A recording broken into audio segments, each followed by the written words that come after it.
What is up, Evil Dead fans? This is part 2 on building the Evil Dead 2 Necronomicon using the kits and using chicken bones and some of the things that I've used and done. Now, one thing that I've done with this is I did have to paint bones. As you can see, after soaking them, they did lose color. So I do suggest, instead of doing that stinky process I named in the first place, just boil them. You don't have to bleach them, just boil them, because it just takes the stink away. So I would go with that. I mean, this place smelled like butt for days. So just boil them. Don't even bother. Sit them in a bag, unless that's what you want to do. It's kind of up to you. First off, remember the look I'm going for is when Annie grabs it, there's a bunch of different tones. These are the bones so far. And I'm going to go over a little bit over each one. You know, they all have different textures, different looks. And as you can see, different sizes. Let me go over some of the bones here too.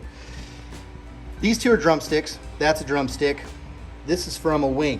Now, when you're picking bones, chicken bones, you need to remember there's different sizes. Let me show you a drumstick I was using before. Look at that size difference. Way too small. So, I'm not going to use that. Same thing with wings. Way too small. What I'm trying to do is get very, very close with the size and everything. So far, as I've noticed, is with certain measurements that I've got and friends have given me, and people who have done daggers and people who know different measurements, with the bone size, I'm in the right area. I'm trying to get within like that close of the proper distance of things. So one thing you notice here, a lot of people think this is the chicken wing. It actually is a drumstick. And you got to remember, when you're getting bones, different ones are different sided. So if you notice, this one's laying the same as this one. It lays differently. For this one, you definitely want a drumstick with a nice curve in it, because it does have a curve in it. Especially if you look at the scene when they actually find the dagger in Evil Dead 2, and when it's sitting on the bench when they're getting the lost pages, you'll see that curve into it. Another thing is, these two bones are the same bone, just reversed. So this end is over here, and this end's over here. This one's just a little bit thinner than that one, just barely. Another thing is, with the differences here, right here is a wing that I painted before. This is from just any kind of chicken place. This is a Buffalo Wild Wings wing piece. And depending on how everything fits, I'll use one or the other, but I'm guessing I'm probably gonna have to go with the bigger one. Another thing you'll notice too, with looking at the ways things sit, is you see how they sit differently. You don't want that. You want that look this way. So this is actually going to be somewhere over here on this side of the body. See, I've kind of laid out how the body is. When it comes to the fake bones, let's get to the fake bones. Now, the feet and the head, and not all the fake bones, but a lot of the fake bones are painted just a little bit differently than the real bones. What you want to do with the feet is you want to get an X-Acto knife or something and cut out all that little molded webbing and all that stuff in between. You want to get rid of all that stuff. And when you add the little black in between it, when you put it on the body, they actually look a little more spread out.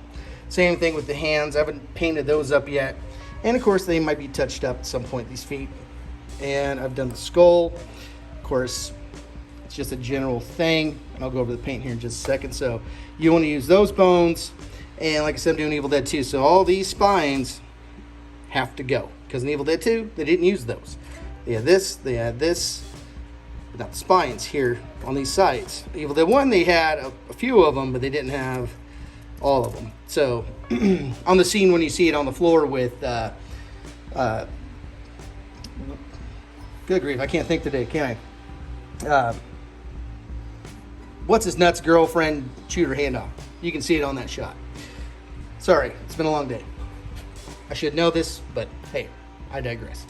The paints I use to paint everything up is a wicker white, a true red, dark brown, a honey brown, burnt sienna, and of course a shitty apple barrel black. The nice thing about a shitty apple barrel black is with this, what I did is I painted them white, feet white, then added some of the teddy bear or the honey brown, and then what I did is I got it wet. Once it was on there, I got it wet and just wiped it down with my finger, got it everywhere in the cracks, and just dabbed it off with a paper towel.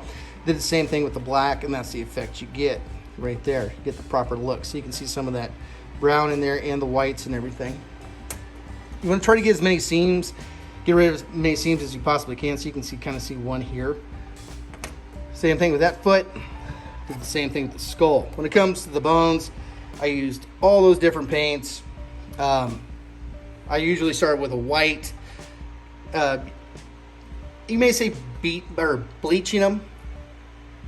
You might want to say bleaching them works better because they're white already, but yeah, you still have those dark spots, and if you want to paint it, you know, to look very correct, you want to get rid of it. So that, then that, and then whatever else. Usually you end off with that and then do some touch-up work with everything else.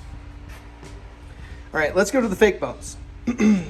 Now, I have been going over a lot of these fake bones.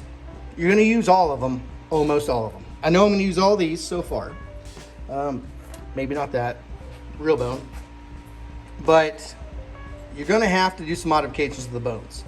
Now, if you look at the photo from Evil Dead 1, which when it's on the floor, and if it is the same hilt, which it is, with minor modifications, Tom did minor modifications from Evil Dead 1 to Evil Dead 2, but it is the same hilt. You will see about right here somewhere, you'll see that bone, because you will see that mark. And you will see the different lines and stuff on it. But the thing is, with these bones, these little ones here are actually attached to it. One's there, and there's another one attached to this one. So you're going to have to cut those off. And then you're going to have to sand it down and fill it in, which I always use milliput. And then you sand that down correctly, or however you want. There you go. I think I might just leave that in. Just a good nod to Evil Dead 1. Not sure yet. Now, when it comes to the other one, now this one, the bone went from here, so I forgot someplace back there, and I left a little divot on the front because you got to fill a lot of that in, because this one lays down like this in that scene when she picks it up. I had a hard time figuring out what that bone was, because you do have to modify some of these bones a bit. These two bones, at some point on the bone, I'm going to have to cut away. I'm not sure exactly where, in case these ends are used in a different spot. So these will be cut and sunk in, because all you see is basically like from here down, same thing over here. And I'm about 75% done with figuring out all the bones, so I'm getting there. So it's a patient process. With these ones, they will be on there as well. These ones are on there. I will get to that later when I start doing that stuff. Another thing is where the skull is sitting. Say the skull's sitting, you know, it's on the dagger. This thing is like over here. Let's look at the other one that's in the same kit. It is completely different. If you look, it's got these little edges on both sides. What I had to do is find the right side one, and it was kind of hard because what Tom did is he filled that in right there. You can see that it's kind of bubbled up on my reference photos that I have. I did fill in the back too, even though it will be pressed in on this side over here. Not sure where these go. They might be separated. I don't know. I'll have to figure that out. Same thing with these ones here. Let's look at these. We all know one of them goes up here, and you can see this whole big fat ass piece, and this one over here somewhere, maybe broken up or something like that. I haven't really studied that side yet, not that much, but there is another little piece that I found that's kind of down here, but it's kind of, you know, kind of cut away. So what I had to do is look at it. You got to find the one, because there's a separation point here where it's just got that little edge. right there. You want the little edge.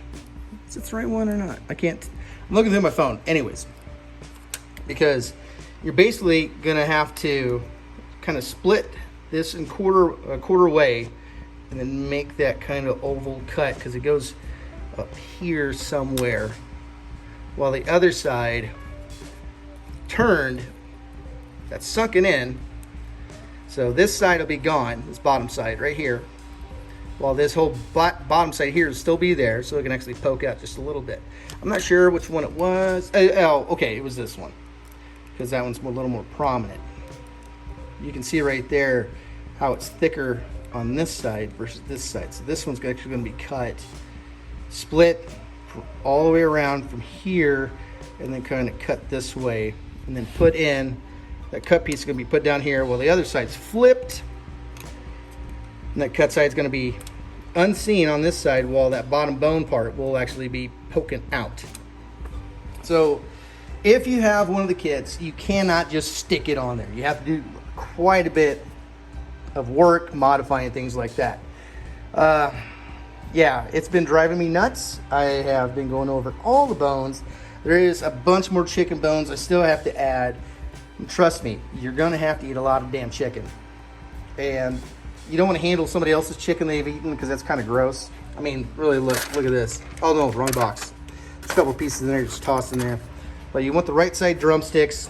You got to remember on the Evil Dead 2 ones, one thing you want to look for is the fat end versus the thin end over here, because the fat end has to be right, because in some pieces they're actually on the bottom, because that's the other leg. So this one will go here, and then this one will be turned this way, be facing out. In Evil Dead 2, Evil Dead 1's different. It's a little different. Like I said, Tom modified a lot of stuff when it came to Evil Dead 2 from Evil Dead 1 when he was doing the dagger. Same thing with him just taking all these off for Evil Dead 2. So I'm going to get into that on the next video, but there's a lot of work, a lot of research I have to do. And what I do is I even draw it out to kind of know. There's that little cut piece right there. There's that other one up here. So this is actually the back side of that. And then see how it flip around? That's what I'm kind of talking about. If you didn't understand that, sorry. You'll see when I do it. Until next time, you guys stay groovy.